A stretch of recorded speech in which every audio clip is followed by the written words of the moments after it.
আমনে কোনো টেনশন করেন না, আমনে এত মিথ্যা বলার দরকার নাই।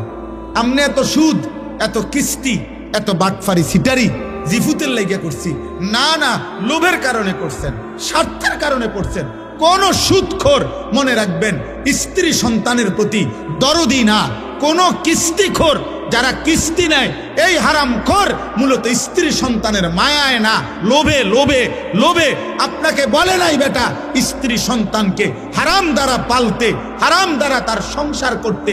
আপনাকে আল্লাহ বলে নাই, নবী বলে নাই, রাষ্ট্র বলে নাই, মেম্বরে বলে নাই, চেয়ারম্যানে বলে নাই, এই পৃথিবীর কোনো পাগলেও বলে নাই। আমনের লোভ আপনারে সুদ খাওয়াইছে, আমনের লোভ আপনারে কিস্তি নেওয়াইছে।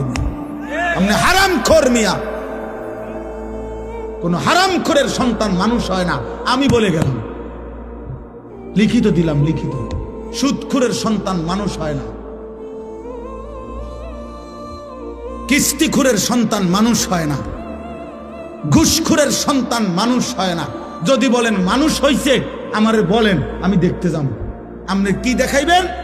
মানুষ হয়েছে মানে হেতন পয়সা ইনকাম করে, 1 লাখ টাকা বেতন পায়। 1 লাখ টাকা বেতন পাইলে হেতরে মানুষ কয়। আপনার এটা কে বলছে? কোথায় লিখছে? কোথায়?